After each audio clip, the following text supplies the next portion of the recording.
about to throw his hand.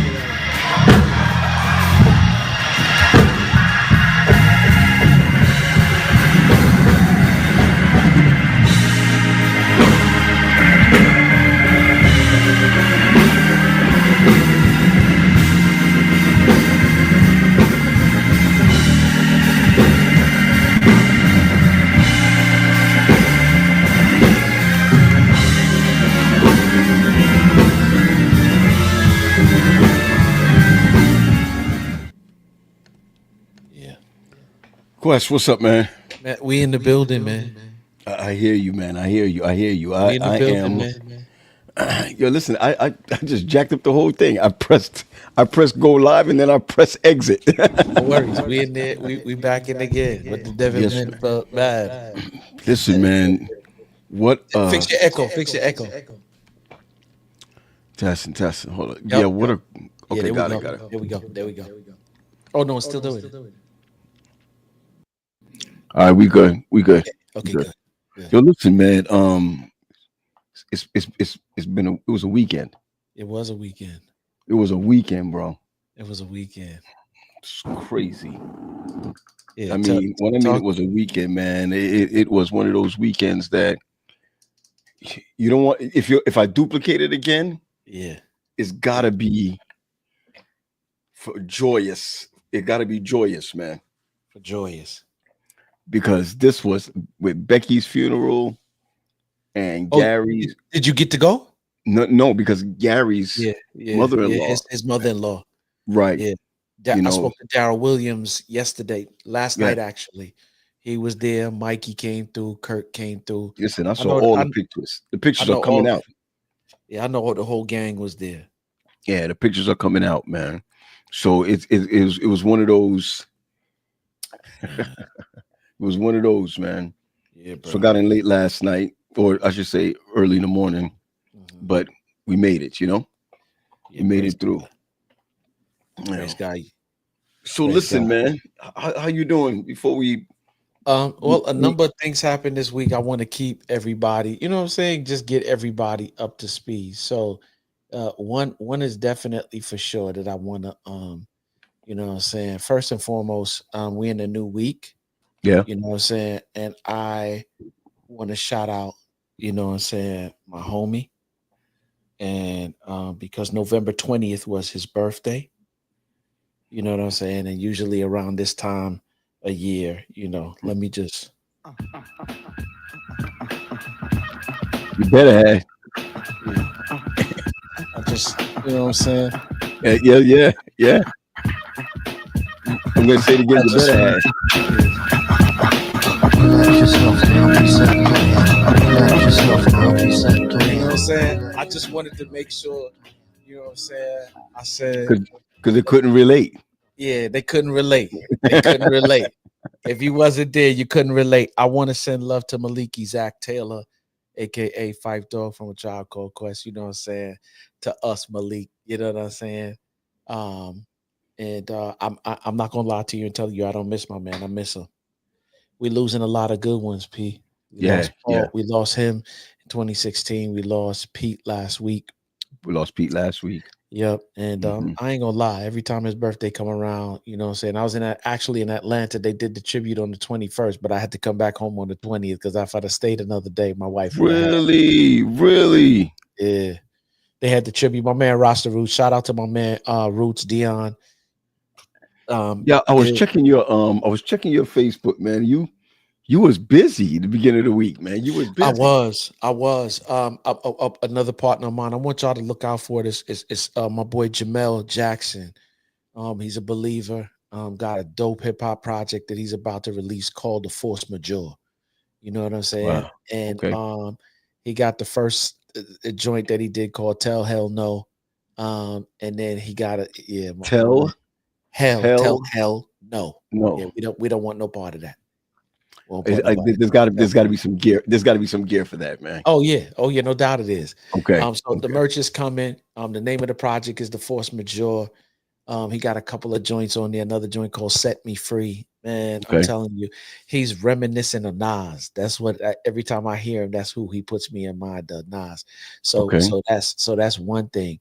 And then yeah, I think let me go ahead and see if I can share this with you as well. All right. You know what I'm saying? Which one is this now? I had the pleasure of well, maybe if I share the let me see if I can do. Yep, there it is. Let me see if I can. Can you see that? And of the Son and of the Holy Spirit. Yes, yes. Walk Who's that getting Jesus baptized? and be faithful every day. So, amen. So that little dude that just went down in the water is the last of my 3 babies. Okay. You know what I'm saying? Yes, sir. That you know, got baptized. Nico was the first one. You know what I'm saying? And then how we go back to it, P? There we go. How we go back to it? Which one you had it on? Come on now. You come on, man. You know that. Come on, man. Come on, dude. You know you gonna get it in a minute. Okay, but, hold up. There we go. There we go. But yeah, man. Mason has been on top of my head wanting to get baptized, and I was like, Mace, please don't get baptized because your brother got baptized, and you want to get baptized too. So we spoke to him a little bit, ran him through some studies, and he started to understand. I'm like, this is a big decision you make it now. Yeah. And so he said, Daddy, I'm up for it. So shouts out to Mason, man. He is the last of the 3, man, that got dipped. It was funny. I went to go pick Zoe up because her husband's in the Army. So I drove down to Savannah Saturday night to go get her and bring her back. And when we were driving back on Sunday morning, she said, how does it feel to have all 3 of your children baptized? Wow. And I sat there for a moment. I was like, yeah, it's a good feeling. It's probably one of the best feelings in the entire world. Absolutely. You know what I'm saying? Absolutely. I said, the thing I'm concerned about most now is what you do with your commitment. Well, you know, before we even jump into that, because we're gonna talk about commitment on the ladies' side. Oh yeah. It's funny, man. When I look back on when I was baptized, it's almost like, man, that thing is. When you talk about commitment, man, I was committed to what I knew. I was committed to what I knew. Yeah. But you know, when I was baptized, it was, obey your parents. Yeah. Do what's right in school. Yeah. My second baptism was stop touching them. Come on. My third baptism was like, you don't do this, you're going to hell. You know what I mean? Oh man. Yo, RK3 said, how are you even old enough to have married kids though? I'm still trying to figure it out, RK. I'm still trying to figure that joint out. They trying to add grace to my chin like I don't have enough already. You know what I'm saying? Man. Well, we got Mia's on.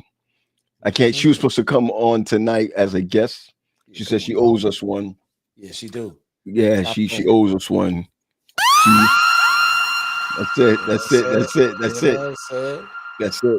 So listen, man, last time we was on, we had a wonderful conversation, and I mean, it went a little crazy, man. It ended up having become a conversation in my house, man. Word? Men and accountability.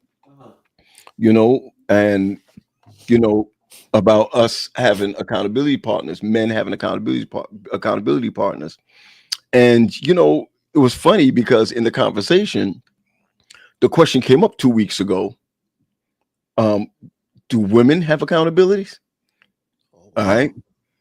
Because a couple of friends of mine, man, when we get together, we talk sometimes, and they feel like, I'm just telling you, they feel like their wives don't have friends that's going to set them straight. But it seems like women. I see Sade's face. Look at her face. I'm even afraid to bring her up. But they bring them down. Yeah. Oh yeah. So the crazy thing is, as much as women say, I want my husband to have an accountability partner, or I want my boyfriend to have an accountability partner. Do you have one? Do you have an accountability partner? And I was talking to somebody earlier, and they was like, yo, I'm gonna tell you right now. I was talking to a young lady. She was like, the problem with accountabilities for women is that this is what she said. I think that women talk too much. As I'm just telling you what she said. And that they're really at each other's throats. But someone said to me, the truth of the matter is, what's good for the goose is good for you for the gander. Your thoughts, man, and then we'll bring up Sade on this one. No, let me tell you what my honest thought is. I don't know what people say. I just go based upon what I've observed in this particular place in space. And what I've learned is a lot of the times of my experience with a lot of women, there are a few exceptions. Let me put this disclaimer out there. There are a number of exceptions to the game. I've come across some women who understand accountability. Okay. I've come across and who operate in it. Whether they like it or not, well, truth be told, none of us really like when we're being called out. But when you called me this week, I was like, man, am I ready? Yeah. When you called me this week, I was like, am I ready? What's up? Yeah. But here's the thing. I think people think that accountability is just for when people call you out on your stuff. It's not only for that. It's so that the person that you're accountable to is not above you. They're walking with you and have their own struggles as well that they got to grow through. And accountability is a two-way street. It's not a one-way street. Okay. Right? Because everybody has something that they're dealing with. Something. Right. You know what I'm saying? Yeah. The question is, are you vulnerable? What I've seen with a lot of women and once again, let me put the disclaimer that there are a number of them that understand. But what I've seen with more women than less is they can tell you the things that you're doing wrong. But the minute that as a matter of fact, when you see all the dating channels and all the dating posts, the minute that you turn around and express the same thing, one of two things happen. They take it and make it their own situation, or they become defensive about what it is that you're telling them about. That's my experience. Once again, there are a number of women who understand accountability and operate in it. But I don't know. I think I'll leave it right there for now. I got you. Terry asked the question, man. He said, hello, gents. Haven't been on here for a while. Whose cage are we rattling tonight? All right, let's go. Let's bring up Sade. Come on. Hey, sis, how are you? Sister Darlington. Sister Darlington. Blessed and highly favored in the Lord. Come on. Oh my goodness. Get out of here. Come on, get out of here. She started her mess already. Come on. I'm blessed and highly favored. I think it's really great that we have someone who's single and we have someone who's married just about to come on. I'm going to introduce her in a little bit. But Sade, you heard what we said, about women having accountability partners. I don't want to press you yet before we bring on our next guest. I really believe that women really want their men to have someone. My wife asked me the question the other day, who's your best friend? Mm-hmm. She asked me, what is that in your hand? Oh, a pen. I take notes. Yo, let me tell you what I thought that was. I was about to say, is this a new kind of religion? What's when you hold the pen this way with that, there you go. It looked like almost like a Swisher Sweet. Oh. It looks like if the conversation got too hard, you'd have been like, real quick. I mean, that's what that looked like. I'm just telling you what it looks like. I'm only telling you what it looked like. I'm not. I'm not your accountability partner. All right. Okay. Somebody said, "Oh Lord." Somebody said, "Look like a black and mild." No, I'm trying to tell you. Jesus. No. Is that what Sweet as Taboo stand for? Not at all. Just a nice little ballpoint pen. Okay. Let's set it off. See, little pen. Wow. I want to introduce the next person up here. Leah Mills Chapman. The homie. I mean, Sade, I appreciate you being on here, but I'm scared when she's on here. You know what I'm saying? So I don't bite. So have you guys met each other? Sade, have you ever met Leah? Never in life. Please, Leah, would you introduce yourselves to everyone and Sade? And Sade, I want you to do the same thing also, please. Sure. Hey, Sade. Hi. I'm an Oakwoodite. Yes. Went to school back in the day with Paul and Pat, right? But I am from the Michigan area. Again, my name is Leah Mills Chapman. I'm a clinical therapist, and you know, just kind of here to support and add what little bit I can as a bigger human being.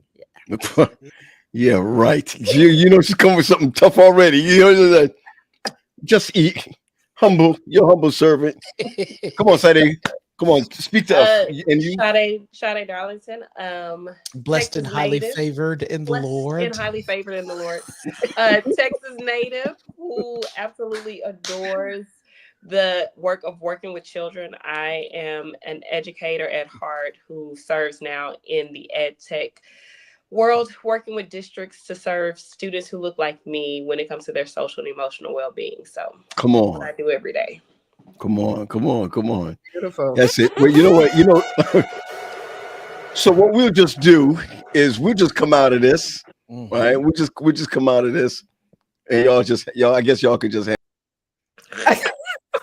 so they playing games. Already. It's too Already. Oh. But you know, something they said, okay? Listen. See, because they said women don't, and I want to make sure I got this correct. And you correct me if I got it wrong, gentlemen, but women don't necessarily have accountability partners. Is that what I was hearing? I'm going to say this. I don't know any woman that at least makes it publicly known or is being said in a group or I just know that a lot of men have come up and said, look, my wife doesn't have an accountability partner. I don't know any women with accountability partner. And without even accountability partner, here's the big one, that they don't hold each other accountable even in conversations. My God. So are the men eavesdropping? I'm really confused as to where this is coming from. Right. But where are they getting that from? Can I make an assumption? Yeah, please make an assumption because I'm not ready to answer Leo right now. So this is what I think happens because I believe women, we do have accountability partners. I think the difference is we go to each other with our problems, and women go and we'll say he's doing this or this is happening and that's happening. And the first time we hear it, we're like, girl, you got to pray through that. You got to work through that.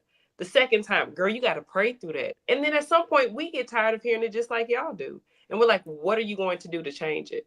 So, like, what are you going to do?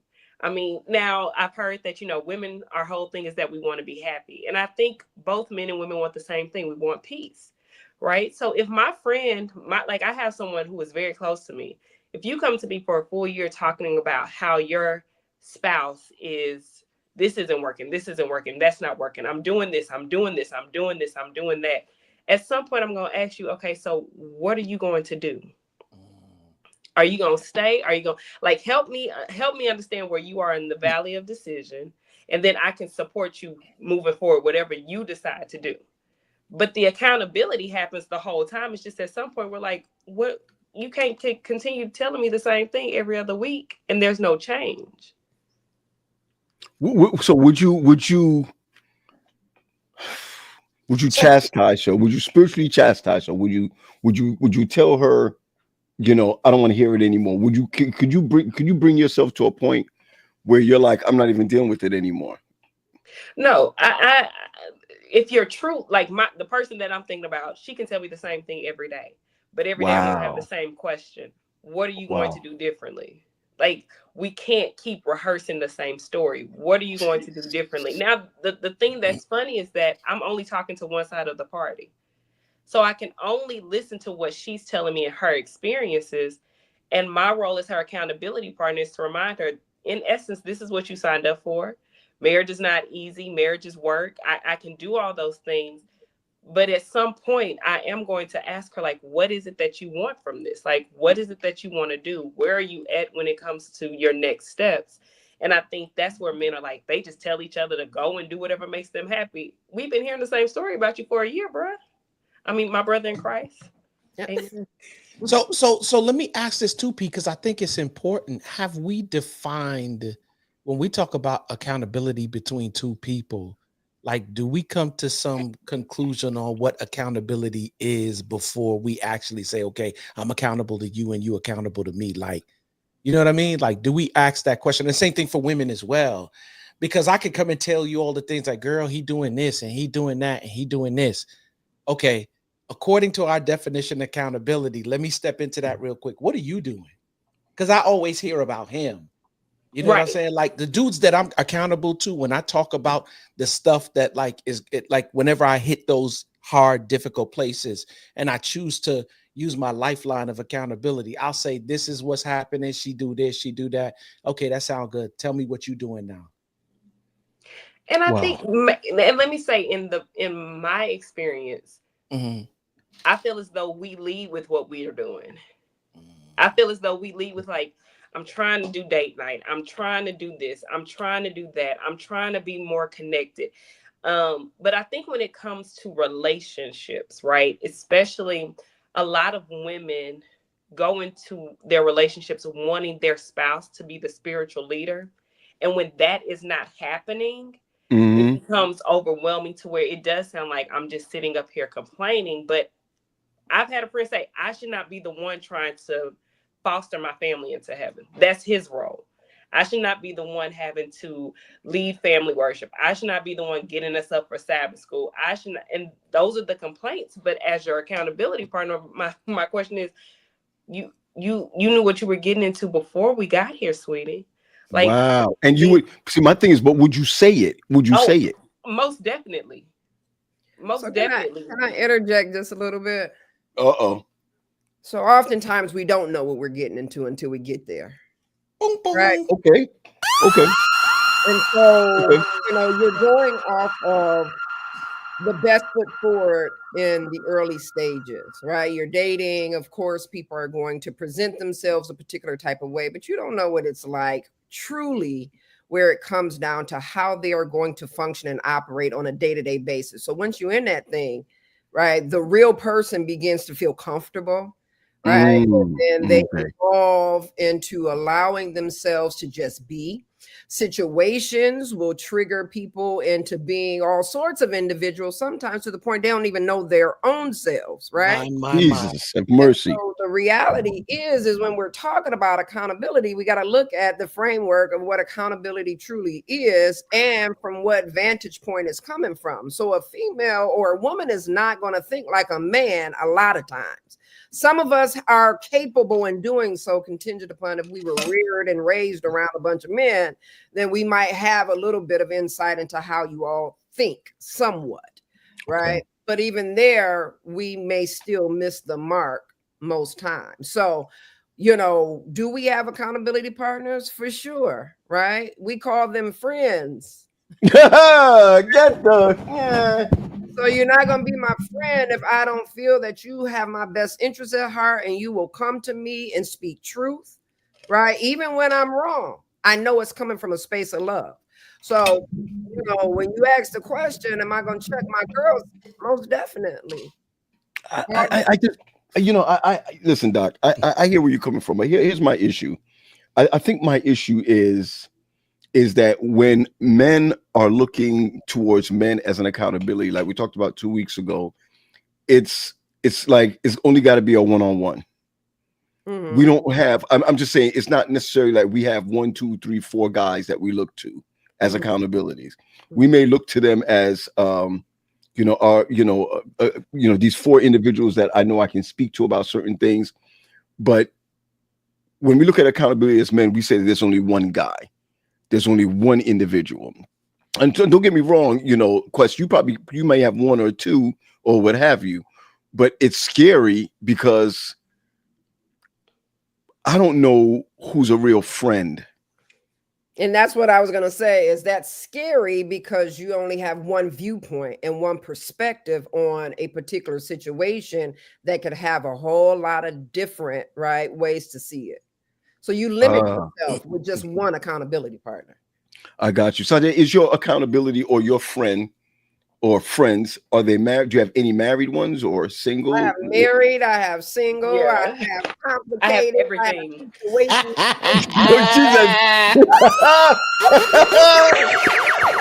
Married, single, divorced. Listen, Sade, I asked you that question. She stepped in and said, even situations. Yeah, situationships. It's the whole situation. It's everything. And I think the difference is between men and I'm going to say this. All of my accountability partners were all walking a walk. So I'm not looking for my accountability partner to be perfect. I'm looking for my accountability partner to be vulnerable. I'm looking for my accountability partner to be transparent, where I've literally had conversations where it's like, I'm thinking about doing this. No, sis. Like, let's pull it back, because you're going to feel this way afterwards. Like, because we've been here before, we've walked this walk together. And this is not something that happens in a vacuum. It's not something that happens in 6 months.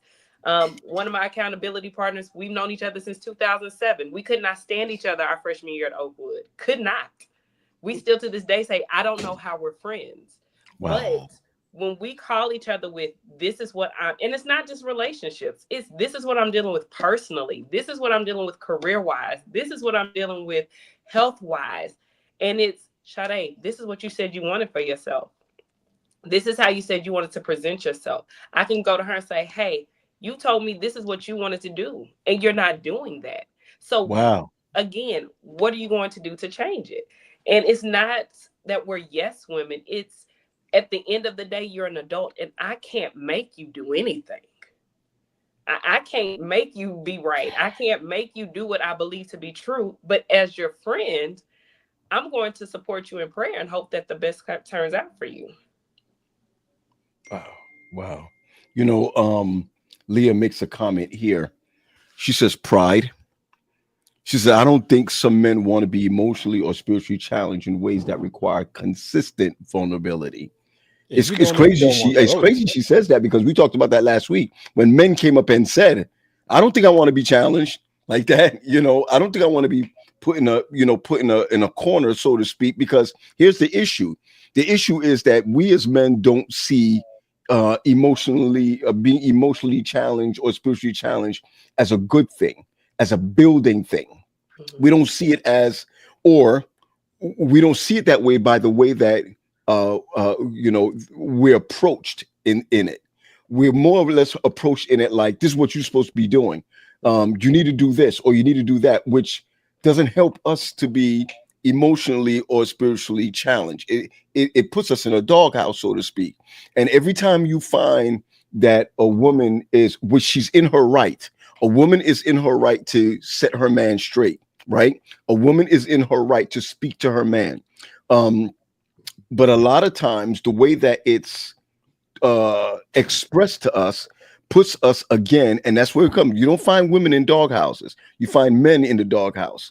And at that point, you'd be like, I'm doing this on my own. Even their boy, women shouldn't kind of send men to men. You know what I mean? But I think that men should recognize that, as Leah said, being spiritually and emotionally challenged is healthy. But a lot of us don't see it as healthy. As women, please don't do that to the pen. Please don't do that to the pen, Sade. I mean, it's like you're rolling it. Just chill. All right, man.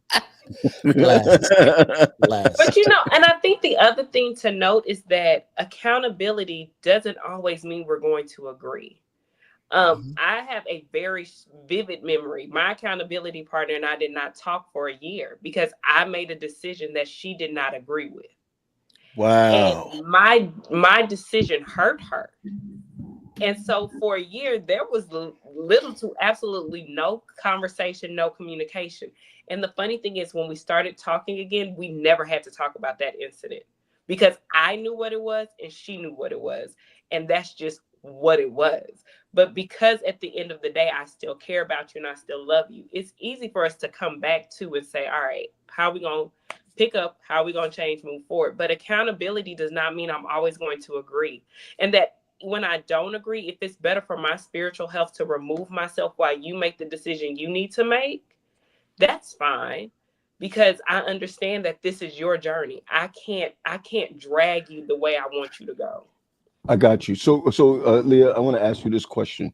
Are you the kind of, but I know you're not that kind of person, but do you feel any way when you want truth? I'm giving you truth, because you don't look like you have behind anything. Or you understand where I'm coming from? I mean, do you feel like you're going to lose a friend? Do you feel any way like that? I mean, what's your thoughts on being that friend, as we call accountability, being that friend?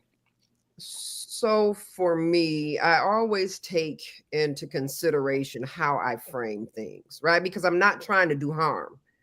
Okay. I don't believe that, being someone's accountability partner, that means to destroy or to tear them down. It actually should be that you're trying to elevate them, right?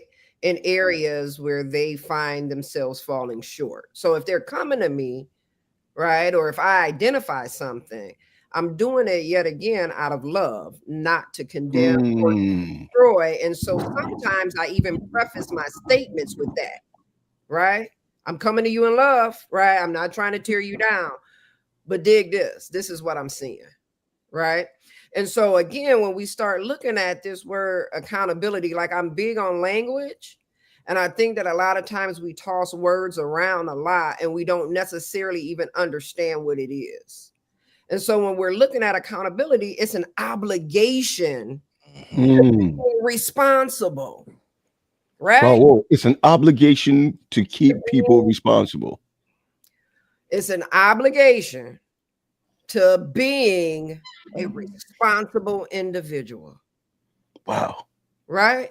And so if we let certain things slide on people that we love, that's irresponsible. It is our obligation, right, to do this. I'm sorry. Can you say that one more time? I'm just simply saying, right, that it is an obligation. If we love someone and we see that they're being derelict or irresponsible in their actions, it is our duty, if we love them, to come to them and say something. And it's irresponsible. You're saying it's irresponsible not to hold them responsible. Exactly. Listen, there's a guy, somebody just hit me up. Of course, I'm not going to share any names. There's somebody just hit me up and it says, I'm listening. But if women have all this accountability, what's driving this group that makes them leave their marriages and walk away from their families? In other words, what he's basically saying here is that in a situation that he has seen, the group of women that hang together are driving the women away from their marriages instead of holding them responsible in their marriages. What would you? What? Okay, Sally, I saw your face. What's your thoughts on something like that? So, okay, so I think, again, we only get one side of the story in our situations, right? Okay. Most of the time, I'm not a couple's accountability partner. I'm one person's accountability partner. And I will say full-heartedly, I do not believe in divorce, right? I do not believe in it. I pray that whenever I get married, that's something that never comes up in conversation. Come on. But I also don't believe in disrespect. And I don't believe in you being subjected to someone's lack of respect for themselves, then affecting how you are feeling every day in your marriage or in your home. So I think, and a lot of times people frame the conversation based off of their own experience and off their own perspective. But I have heard men say, well, women are the number one, that 75 to 80% of divorces are filed by women. I hear that all the time. And I always say, well, how many of those men were cheating? How many of those men were physically abusive? How many of those men left the marriage prior to her signing the actual paperwork? And so I think this conversation of women are cheerleading and rooting for their friends to leave their marriage, there's so many layers to it that we don't know in those situations. And we have to understand that at some point, like someone just said, like, I can't make you do anything. If that's where you are in life, I can tell you what you're supposed to do biblically, what you're supposed to do spiritually, but I can also feel for my friend if you're being cheated on every other week. Oh, and I can advocate for your mental health and your mental wellness to take precedent over someone else's actions. Mm-hmm. You know, I like what Leah says. This is Leah Burgess. Leah Burgess makes this comment. She says, "You cannot lump." Oh, I can put it up. You cannot lump for the last statement that was made. You cannot lump what you've seen and make it seem like it's happening everywhere. Women leaving marriages, and I do get that. I think sometimes when men go through a certain situation, I'm bringing you back, Leah. I think that when men go through a certain situation, and maybe it's human to clump everybody together because that's what they're dealing with. But what you said just now, Sade, was, listen, as accountability partner, I'm not an accountability partner to a couple. Mm-hmm. I think that as a pastor who struggles in his own marriage, that many people come to me, or maybe come to you, Leah, or or even yourself, Quest, and want you to fix marriages, when maybe God is calling you to that one individual.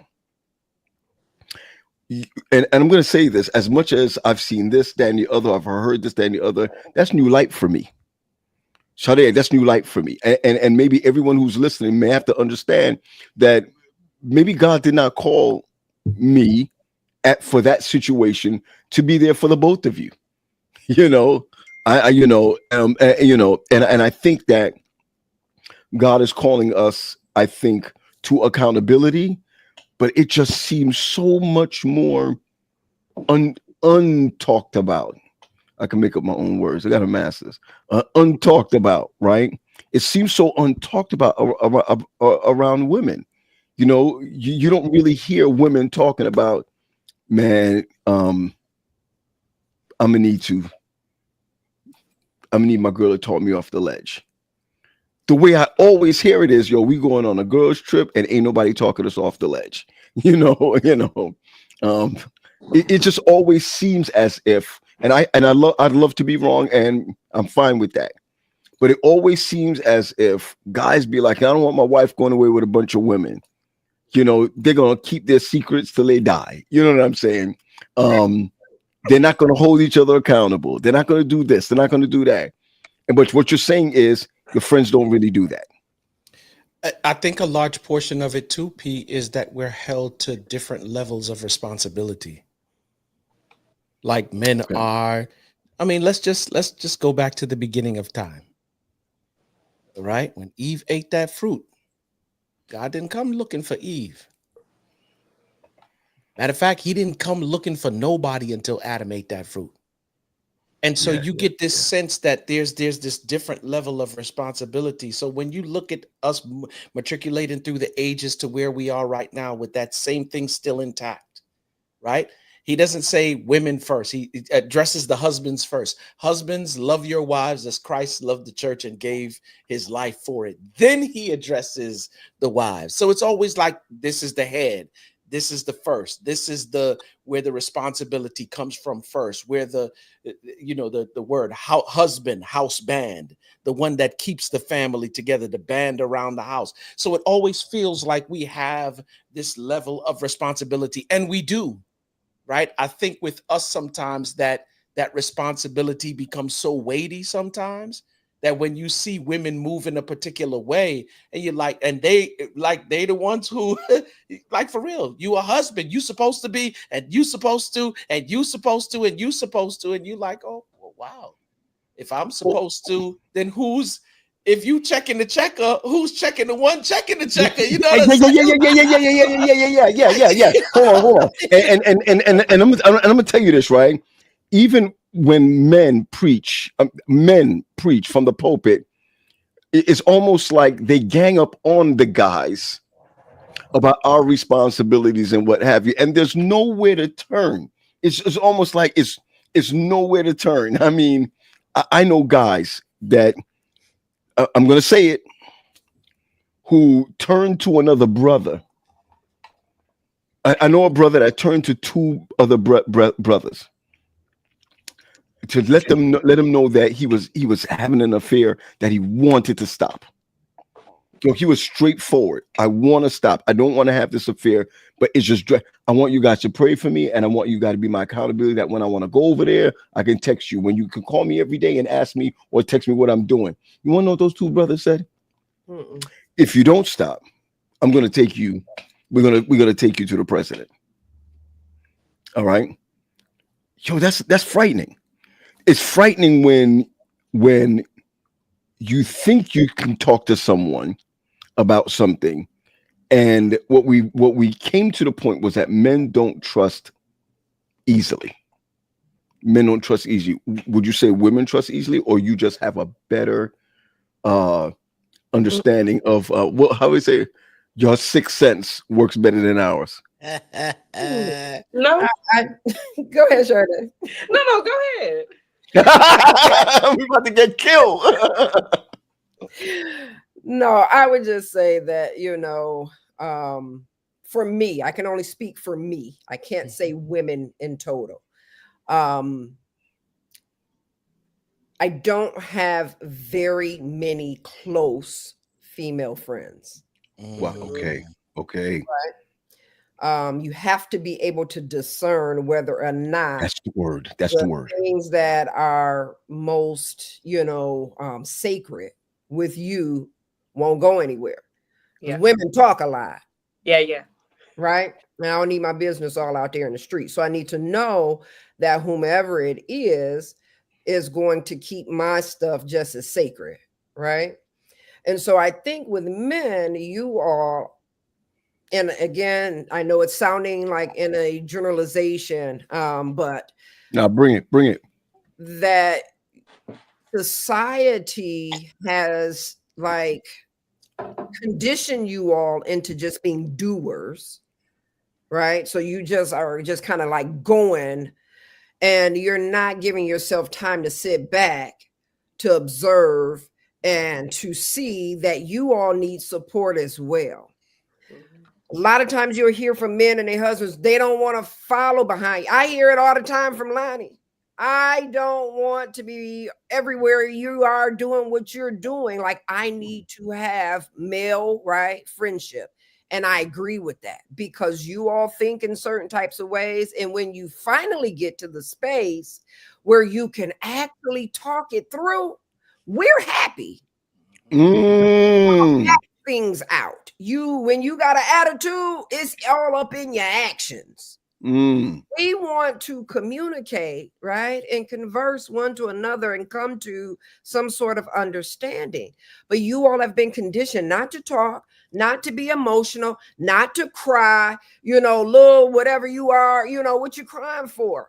No, we need you all to find someone outside of us, because that's a lot of weight. Quest, you talked about weight. It's a whole lot of weight on the woman to have to be the end all be all to the emotional status of your man. Wow. You need to have other men that you can bounce things off of, and hopefully they are trustworthy men, because we look back and we like, that joker over there, he's single. Nope, not that one. And we want to select who it is, because society yet again lets men think that this big machismo and anything that just kind of strokes their ego, whenever you all get right weighed down in life, you become weak. And we don't want you to be weak. We want you to actually be more solid, where you can come back home and we feel secure.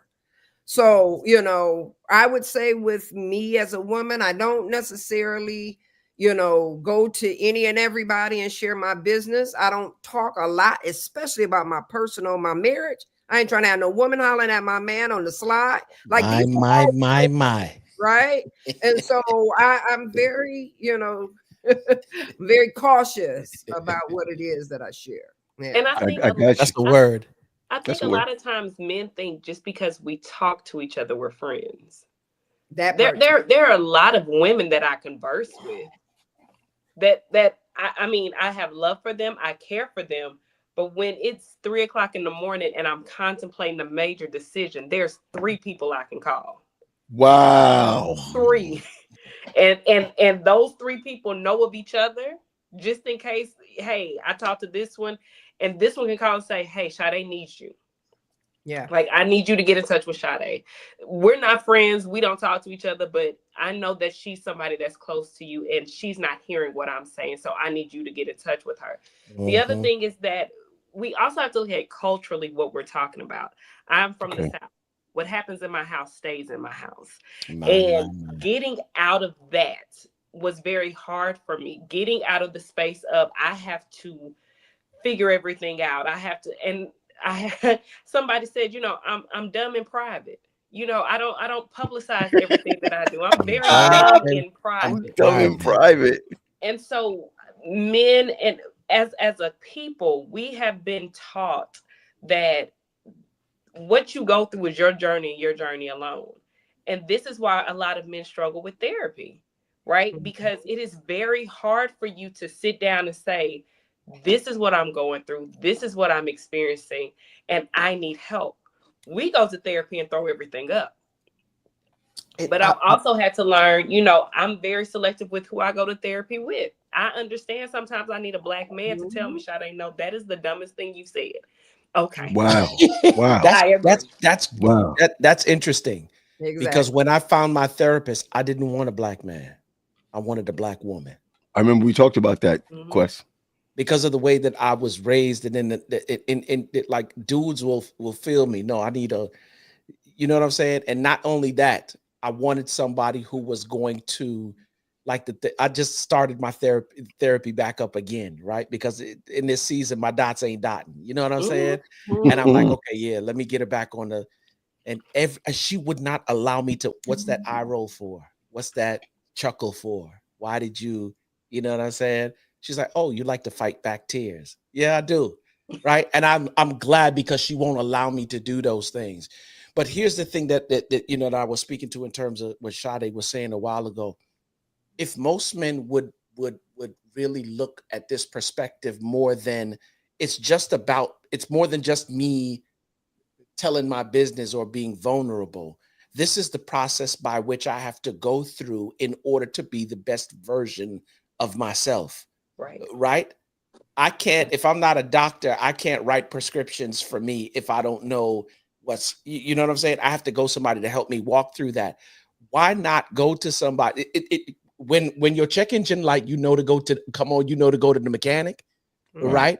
If you bust a hole in the sheetrock, you know what I'm saying? To call the carpenter, right? If the plumbing ain't right in the house, to call the plumbing. Or if the light switch don't work, to call the electrician. Why, when you're going through anything cognitively, you don't know how to call a therapist, or it's taboo to call a therapist? So you would rather have your mental check engine light come on and just let it stay there until that sucker break down? Well, no, because your parents went to the pastor. Or they went to someone else in the family. They didn't go and sit. And it's funny because my best friend and I were talking today. I said, do you notice how often we say, so how was your therapy session this week? We talk about what happens in therapy. What are the challenges? What did they say to you this time? And so I think that's a conversation for us. That's something that gives us hope. Okay, so I wasn't going to say nothing. I was going to let your therapist handle that part because I'm not your therapist. But we have to understand that our parents didn't access this guide. Right. My grandparents did. When I was in school to become a therapist, my whole family had a whole intervention. So what you going to tell the people? Are you okay with people not being Christian and coming to talk to you? And y'all do know this is more than just, us talking. And listen, y'all need to be in therapy. Listen, it is not, let me tell you something.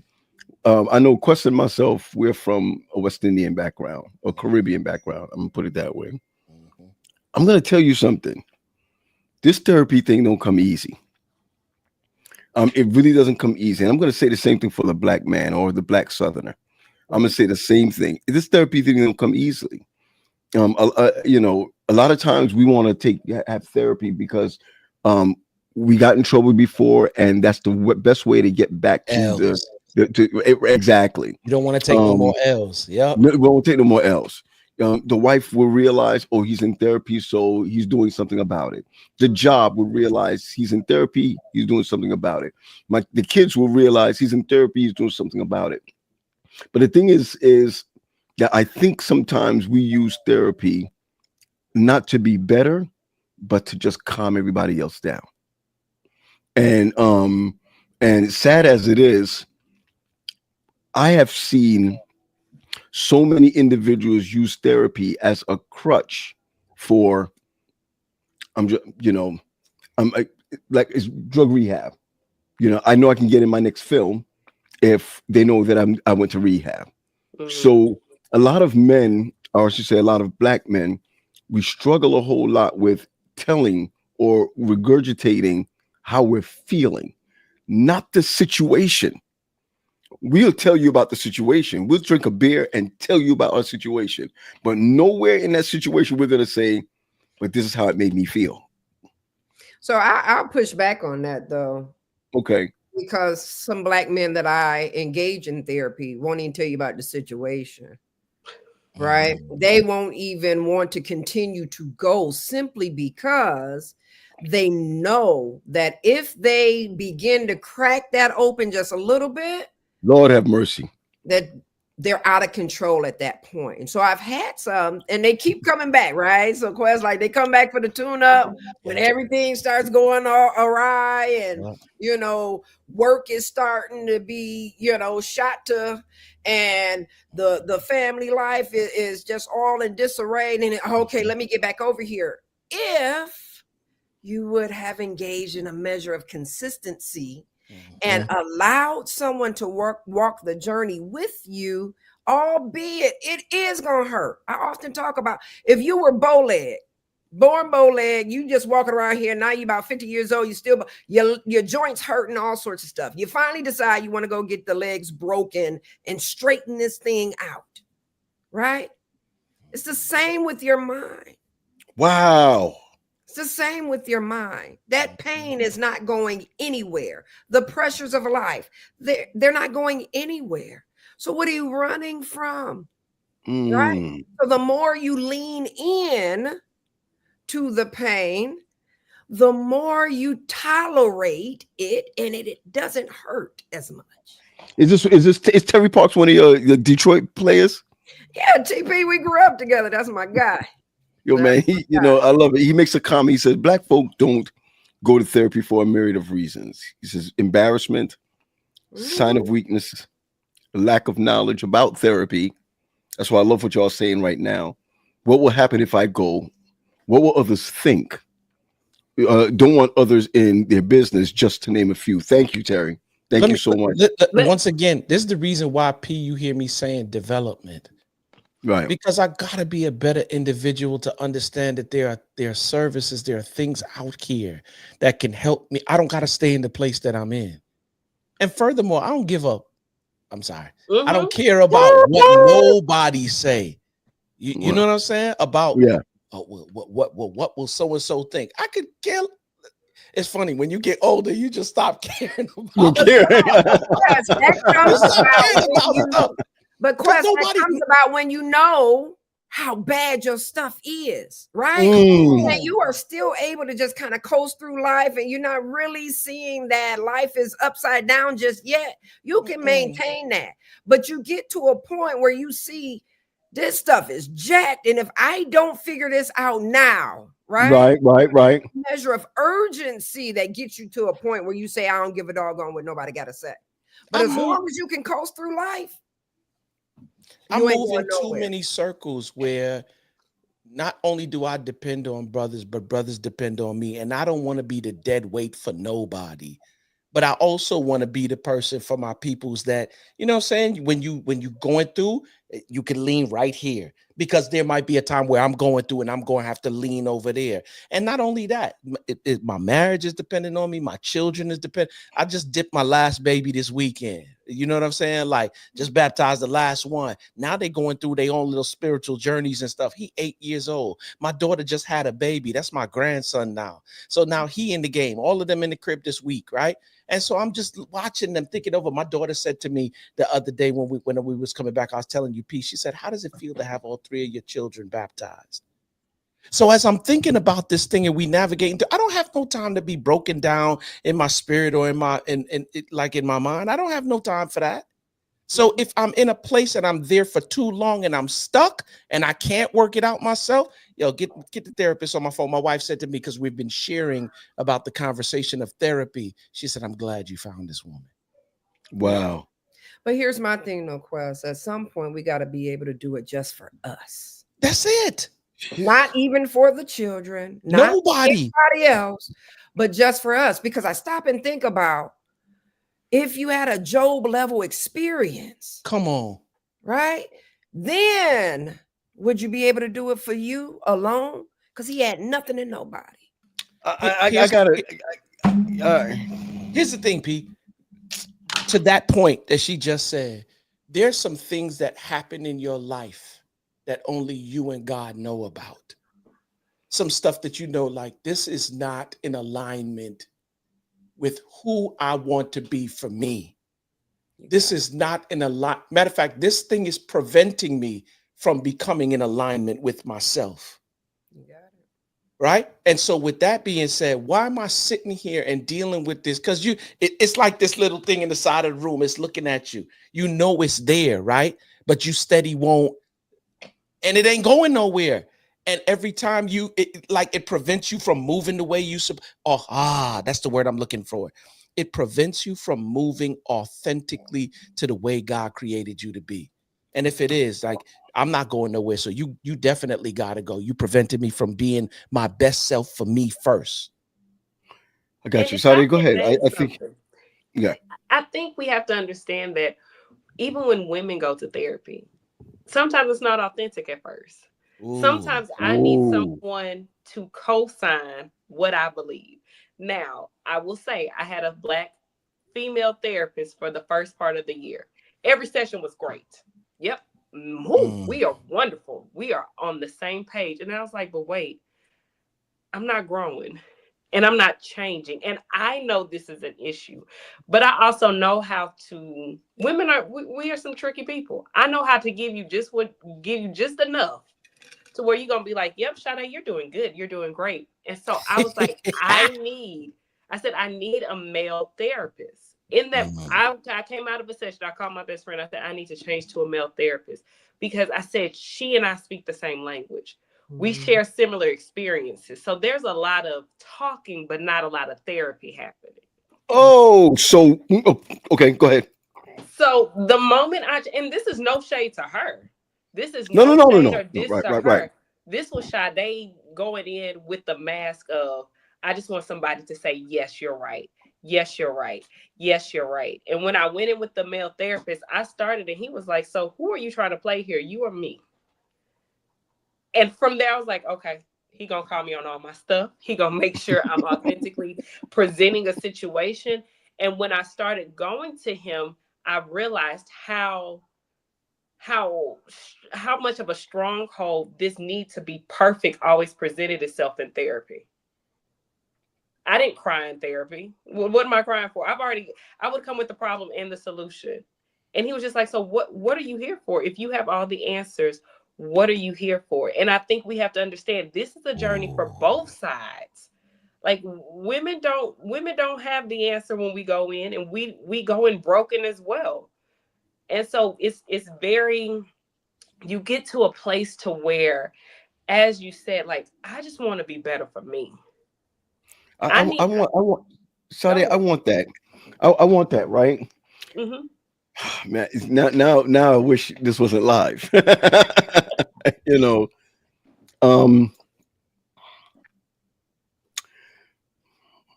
One of the hardest things is to be everything for everyone. And I'm going to tell you, if I went to therapy, 100% it wouldn't be for me. it would be so that someone would know that I'm trying. So why are you trying to give everything to all people? I'm going to tell you, right? Let me tell you something. Wow. And if this goes somewhere, it goes somewhere. I think the problem is that my life and so many other guys, that's why I love being a ministerial director or an associate when I'm talking to a lot of the pastors, because I think they are authentic with me and I can be authentic with them. It's scary when your life is wrapped up around your morality. Okay. Where if they know that I'm seeing a therapist, they'll know that I'm somewhat making it. And what I'm hearing tonight is you don't necessarily need to be a therapist so that you can make it. You need a therapist because you need a therapist. You know what I'm saying? You need somebody to talk to. I mean, this weekend, right? And I just figured out being online with you guys right now. I had 2 funerals, right? Speaking engagement. My children are driving back from Oakwood by themselves. Okay. I don't care if there's 19 and 21, they're still kids to me. All right. And I'm trying to figure out, why am I so doggone stressed?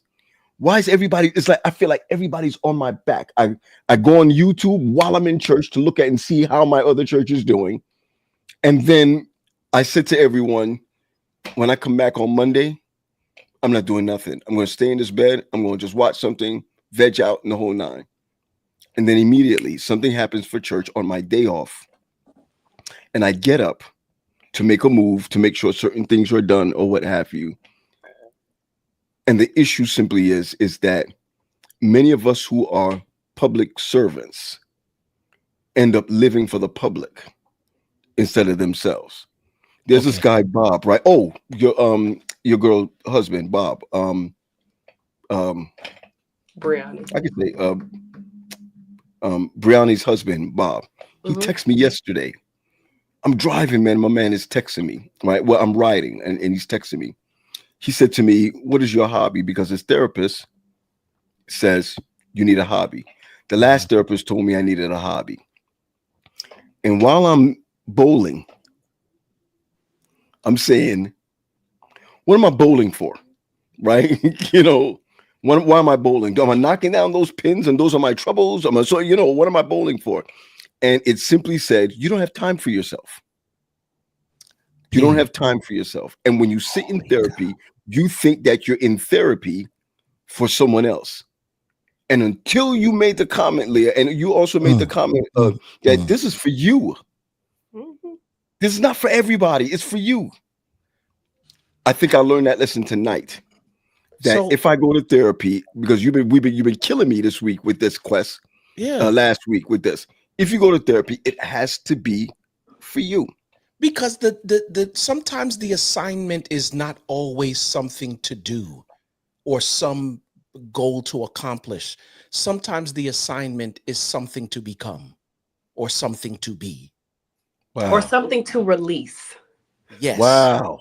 Right? So, and that's good, because to be honest with you, one of the things that the therapist is making clear to me is that sometimes when I show up, I got to make sure all the ducks are lined up and everything's in place before I show up. If the ducks ain't lined up and if everything that's supposed to be in place ain't in place, then I don't show up.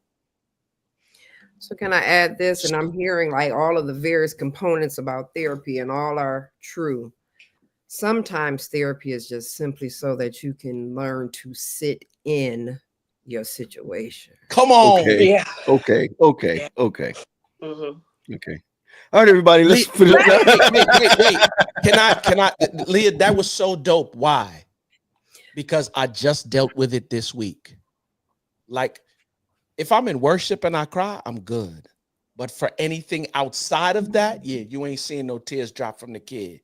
Right? Because I have a way to say, well, man, Holy Ghost fell heavy. I couldn't, you know what I'm saying? I have that to say that's the reason why the Holy Ghost, ain't nobody arguing against the power of the Holy Ghost, right? But if it's crying for anything else, the woman told me that I have not grieved properly. My grandmother died during COVID. And of course, we wasn't doing funerals or none of that stuff. She's like, you need to sit in that. Yeah. And you need to grieve. And even with therapists, like we try to talk through stuff really quickly because sometimes the therapists have a problem with sitting in silence.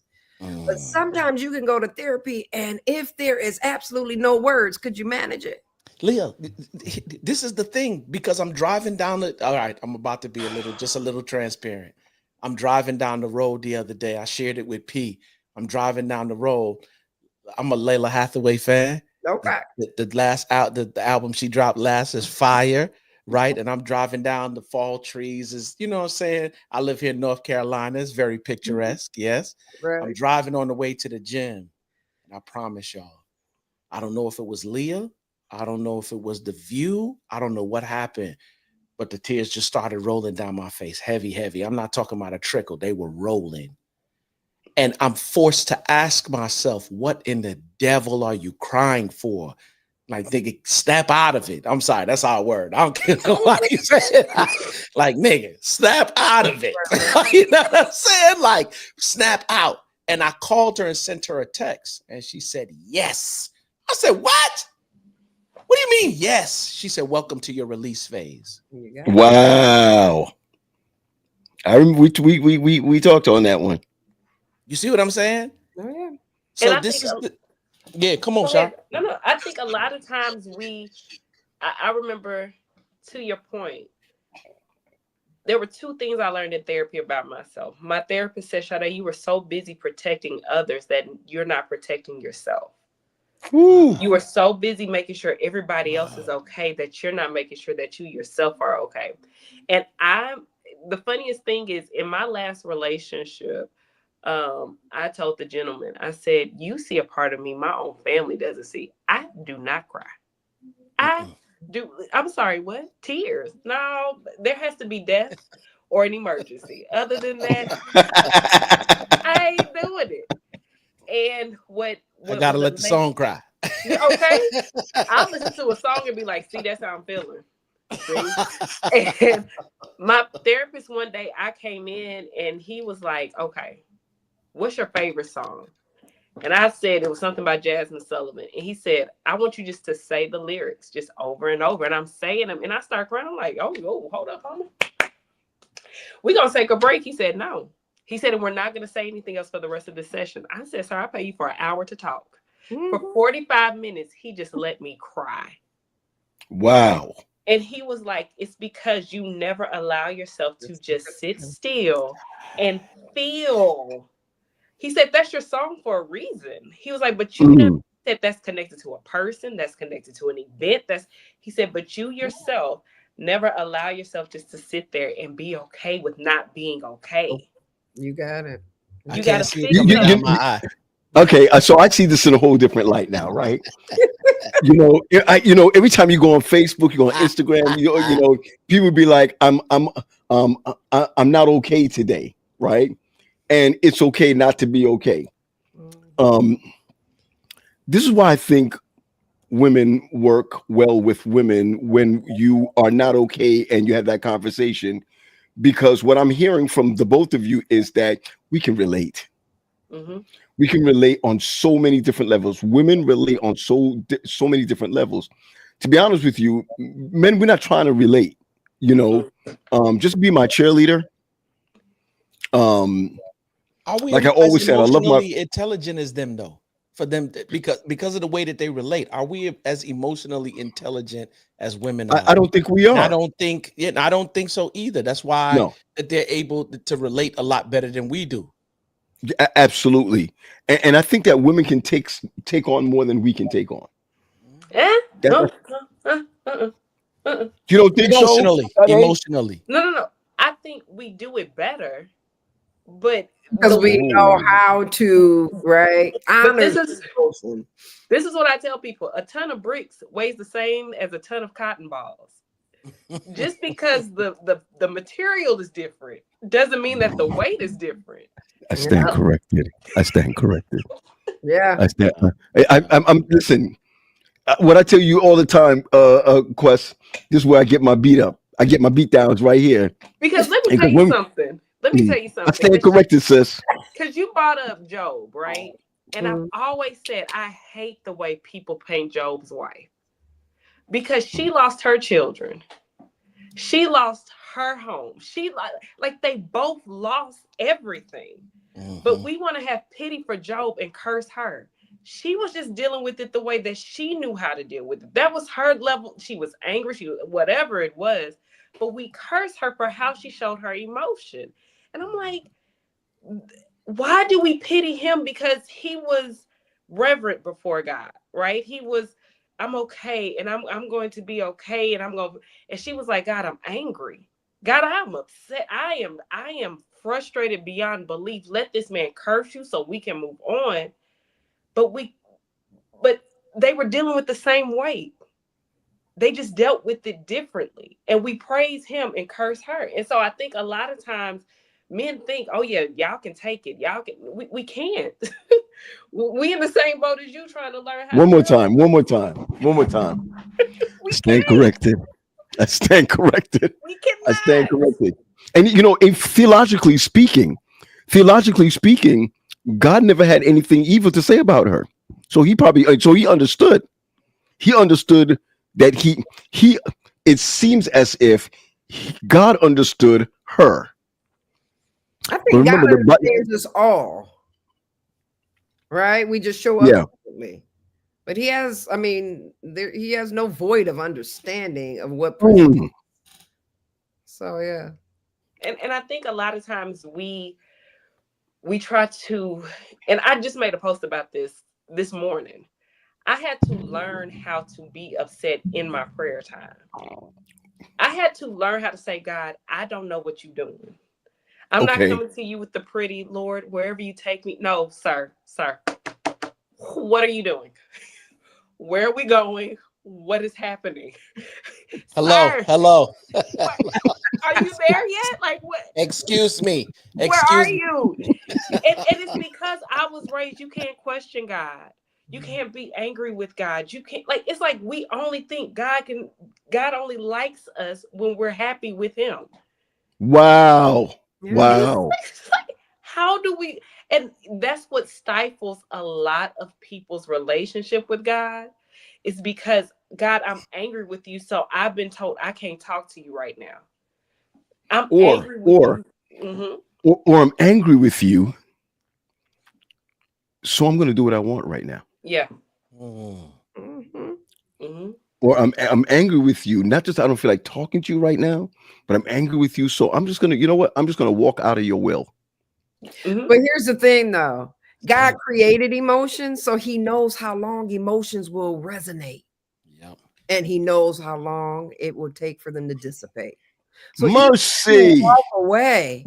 He knows at some point in time there'll be. I'm sorry. Can you just repeat that? She probably can't. That probably was a woman. That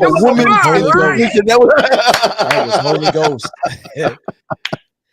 But it's real, though. It's real. He created it. He gets it, right? Scientifically, we talk about emotions only last for 60 to maybe 90 seconds.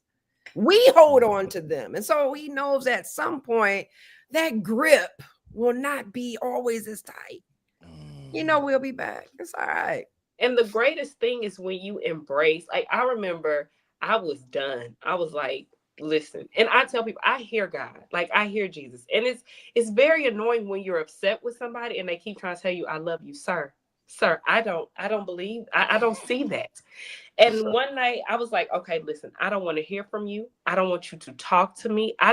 If you kill me in my sleep tonight, I would be okay. I went to sleep and had the most peaceful sleep. I woke up the next morning. I'm going to fix you. I'm going to fix you. and when I woke up the next morning, I didn't have to say, I'm sorry. That wasn't my first word. I said, thank you. Because what I think God understood was she needs this space. She needs this space to not be okay with me right now. Because if I push her, or if I just keep going, she's going to feel forced or pressured to come back when she's not ready. Isn't it crazy that I'm going to say this, right? Yeah, I'm wowing with you, girl. I'm wowing with you. Isn't it crazy that a woman, because remember, we're also talking about women's relationships as it pertains to accountability. You said it earlier, Leah, that if somebody doesn't want to hear me, in fact, both of you said it. If my friend don't want to hear me, then I'm gonna give you your time. Yeah. That's a godlike spiritual characteristic. Because a brother would be like, yo, my brother, I'm talking to you. You know what I mean? You know, I mean, we will stay on that thing. We as accountabilities or as a friend or so we'll stay on that thing. But you says, you know, I'm gonna give you time to think that thing through. And while you're thinking that thing through, this is what I heard from both of you. I'm gonna love you where I am. Yep. I'm gonna love you where I am. I'm gonna love you right where I am. And I really believe that that's an attribute of God to watch this. To not give you what you deserve while you're waiting for an answer. Or even while you're in pain. Right? Because there's a lot that comes along with being able to tolerate pain and being able to hear at the same time. Jesus. And I think we also have to understand there's a reason why God in 3, right? That night I was mad at God. God, the Spirit, had to comfort me. Like there's a difference. I couldn't talk to God the Father because I feel like you've abandoned me. I couldn't talk to God the Son because, sir, I don't know if the words I want to say are right for your ears. So God the Spirit said, let me just come and just let me just put her to sleep real quick. Yeah, listen. Let's get theological. The Bible tells us, right? The Bible tells us that when someone is talking to God and don't know what they're saying, that the Holy Spirit takes it and fix it. You got it. For God's ear, so that your prayer will get. Come on, man. Put a filter on that jump. That's why you know the Spirit said, Shade, why don't you just go to sleep? Go to sleep real quick. What you say before you say something? Before you say lay down real quick. Lay down real quick, sweetheart. Just go on and lay down. We got it. Lay down. And ain't that what a mama would do, baby? Just go on in there. Don't lay down. Go on and lay down. Go on and lay down. Which lets you know that God, right? We often say God the Father has some female-like tendencies because you better listen. You better believe it. You better believe it. And I'm gonna say this. People can get upset if they want to get upset, but I was at this church this Sabbath, and I shouted out that I'm a scholar. And I said I'm going to stick to that. I'm going to stick to the fact that I'm a scholar. And when you look at the original language, you would see that out of the Godhead, the Holy Spirit has a feminine nature. It ends right with as a feminine, and people don't like to hear that. But men don't like to hear that. People who the Bible is a male-dominated book. They don't want to hear the comfort unless somebody dies. The comfort is not only when somebody dies. Comfort is like for Elijah running from a woman, Jezebel. You know what I'm saying? I mean, there's so much comfort in this thing. And so when you look at the very fact that the Holy Spirit in its writing has a feminine nature, like a brother's name wouldn't be Tina, it'll be Tino. Oh, you understand where I'm coming from? So I'm just using that as an example. Yeah. So what we find and what we've just heard is the feminine nature of God saying, "Yo, Shade, why don't you lay down? Go ahead and take that nap. Go ahead and take Go that. take that now." And I think when we talk about accountability partners, especially with women, right? So I say go in there, have some ginger ale, and go lay down. Exactly. Just go and lay down. And one of the things that I will say about my accountability partners is when you have a safe place to be your most authentic, unhealed self, right? Your most authentic, this scar is the scab is still open, and I'm trying to figure it out. And and I think a lot of times I've told some of my best friend, I said, I have no words for you. Really and truly, all I can do is pray for you. Because I know if Sade starts to talk, I don't know what to tell you right now. So I'm going to pray for you. And I pray that the Holy Spirit comforts you and does whatever, God needs to do. And My accountability partner and I read The Shack together. If you have never read The Shack, I would advise to watch it too. It's beautiful. Oh, I can't watch it because about 45 minutes in, my I'm eyes done. are puffy, and I'm just Have you ever watched The Shack? I have, and I've cried every time. But you know what? That was the first time when I read that book that I was ever able to identify who God is in my life. Yep. Because of that Holy Spirit character. Because I was like, because I always tell people, if you read the Old Testament by itself, God is not he's not someone that you're like, I want to run to this person. Right, you're not attracted. You're not attracted to him. Because, I mean, you make him mad, he make just fire and brimstone in the heat of a night. Like, I don't. And then when you get comfortable and he shows it, when you get comfortable with him showing up this particular way in your life, he flips the script and shows up another way in your life. If you remember, he showed up as that one dude, and then he changed. He was like, wait a minute. He's like, yeah, for what we're about to do today, you're going to need a father. I was like, God. In this moment. And I think a lot of times we as women, we want to take away the power of the Holy Spirit in the lives of the men we have. Ooh. I want to be your comforter. I want to be your peace. I want to come to me. Let me fix you. Let me heal you. Instead of, you know what, let me pray for you. Okay. Let me pray that God sends let me put my arms around you. This was meant to be. And I'm also come to me. Leah. Yeah. I'm in therapy. Y'all shut up. I'm in therapy. Go ahead, Leah. No, but that goes back to the conversation that oftentimes is not had, and that's the role that we think our partners are to play. Right?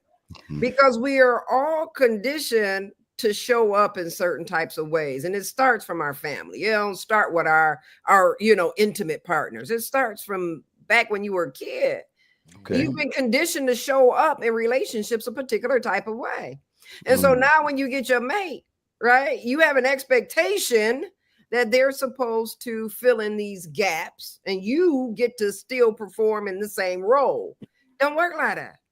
So it needs to be a conversation that's had where you openly, share what you feel your role is in this relationship, and vice versa. And then we see whether or not there's some things that, we're not seeing eye to eye on. Right? See, this is the reason why too, Leah, like I always encourage people, like if you dating, just try to be the most healed version of yourself you can possibly be. Because if you choose somebody in the state that you in that context right there, all you're going to do is choose somebody who's a reflection of who you are spiritually. I tell everybody, you're a mirror, right? Your mate is a mirror of who you are. So they're going to be doing stuff now that y'all in relationship, and you're going to be hot. What you hot for? You chose them, and you chose them while you was broken. You know what I'm saying? Broken, just going to choose broken. You know what I'm saying? Most times broken chooses to feel, and they don't understand. I tell my clients, you chose toilet paper to fill a wet hole. It's not working like that. I love it. Come back. Where you go? Come on back. Hey. Come back. Look, do I get to hit? Come back. That's bananas to fill a wet hole. And I think you have to be open to hearing how other people experience you. You have to be open to how other people experience you, and asking, like in relationship, right? I'm single, dating, trying to figure it all out. I ask, like, how do you experience me? And when you realize that when you are with another human being, I had one of my professors said, marriage is two people in their two different worlds learning to compromise and make one world together. And he said, if you're holding on to your world so tight and they're holding on to their world so tight, there is no way you'll ever be one. You got it. And he said, what you have to let go of is that stuff that's not going to serve either one of you. And I was like, well, I'm single for a reason, I guess. Well, you know, I'm. We say you know, ready to go, yeah. You know what? Every Monday when we do this, right? I keep forgetting that we're supposed to finish at 10:30. But I got to tell you, man, there's never been a Monday that I've not been enlightened. You know, and I know that this is really like for guys, right? This really what we're going to is for guys. But when we did this 2 weeks ago, someone said, "What about us?" You know, and to recognize that y'all don't call each other accountabilities. You call each other friends. And it brings me back to the conversation that Wendy had with me 2 weeks ago. She said, "Who's your friend? And please don't tell me Pat or Gary." As she said right off the back, "Don't tell me Pat or Gary." And I began to think about it, and it was extensive. The conversation was extensive, and we went through it, and she said, "I know you for years. You don't have a friend." Mm-hmm. She says, "You don't have a go-to. You don't have a friend. You don't have somebody you can vomit your stuff on. You don't have any of that." Mm-hmm. And she asked me why, and I was able, which I would not say here, I was able to pinpoint why I do not have a friend. Oh, I did tell y'all because I heard about what happened to somebody, mm-hmm. and I've decided that in my pastorship where I make errors and mistakes, right, that I don't feel comfortable going to somebody and saying to them, "This is what I did. This is how I think." Mm-hmm. Right? Because it doesn't have to always be actions. This is how I think. Mm-hmm. Sometimes I want to walk away from this, that, or other, whatever. And what she said was, "You don't have anyone to talk to." That's a scary place to be, because what I heard today from all three of you is that Jesus was left at the garden without friends. Mm-hmm. Okay? Because he didn't say, "Hey, I need a miracle, guys." What he was saying was, "I need help." And he was not able to turn to anyone until, as you said, Sade, he has to turn to the Father. He has to turn to the Holy Spirit. The angels came and ministered unto him because you didn't have a friend. And I like that.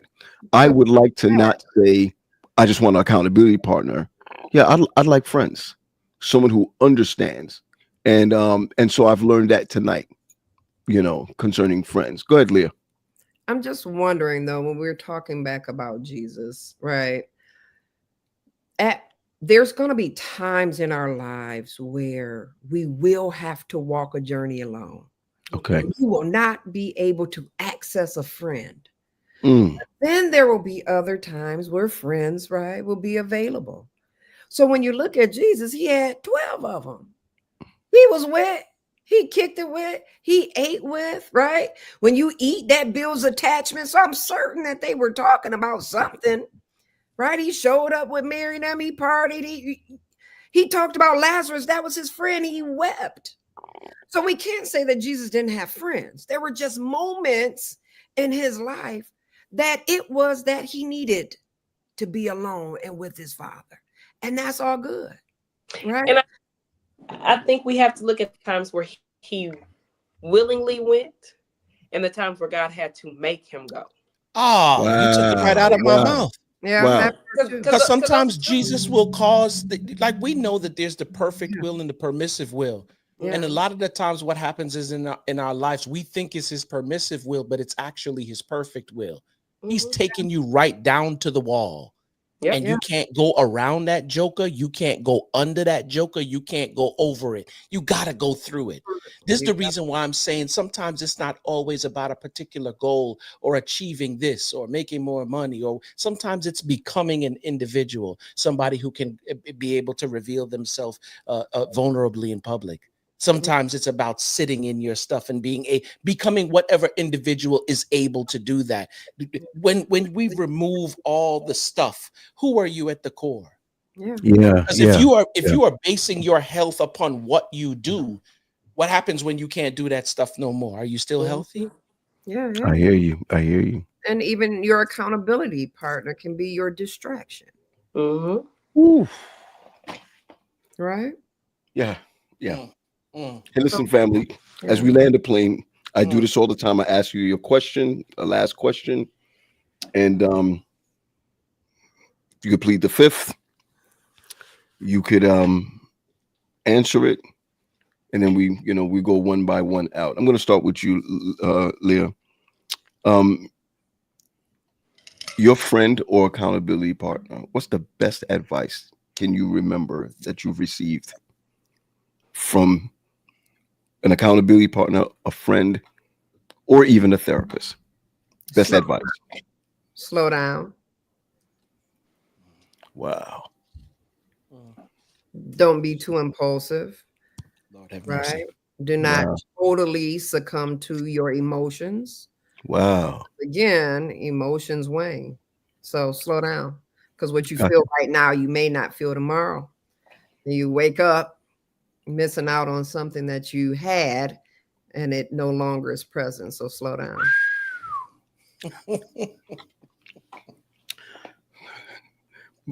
Bye, sis. It's so sad because this is when I take you out of the squares. I can't even hit the button to take you out of the squares. I hear you. Slow down. I hear you. Leah, thank you so much for being with us tonight. Yeah, thank you for having me. Always awesome. A pleasure. Love You're it. Awesome. You're awesome. We're going to see you again, fam. Absolutely. Appreciate y'all. You got Come it. on now. It says, hi. Best advice from a friend or even accountability partner. What's the best advice you've ever received? Do it scared. Wow. Don't wait until you're comfortable to move. Do it while you're scared. Yeah. Good night, Sade. Good night. Good night. Sleep listen, well. Listen. Have a restful sleep. Sleep peacefully. Yes. Sleep peacefully. And goodbye. Yeah. She's crazy. Yo. Do it scared, bro. Joke. There ain't no joke. Let me tell you what the best advice I recently received. Look yourself in the mirror and be honest about every lie you ever told yourself. Say it one more time, Chief. Say it one more time. Look in the mirror. Get you a pen and paper and be honest about every lie you told yourself and write it down.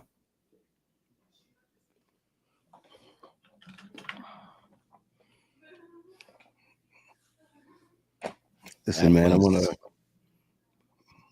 to. This was good. I'm glad you feel so. I took an ace whooping. We can't bring these. Yo, listen, man. But I'll be honest, though, Pete. This is the kind of conversations that people like if you really want to grow. I'm not talking about lip service grow. I'm talking about where it's manifested in the way you think, move, and operate. These are the kind of conversations that facilitate that. Because even if you don't make a move, it's going to be bouncing around in your brain. You know what I'm saying? And sooner or later, what's going on in here, it won't be too long before it comes out here. Okay. To everyone who's on tonight, we want to thank you for joining us on Unscripted Conversations. Hey, nothing is thought of, nothing is rehearsed. Just a genuine conversation that will help us walk in just better than we've been walking. Word. Quest, we'll see you on the back end.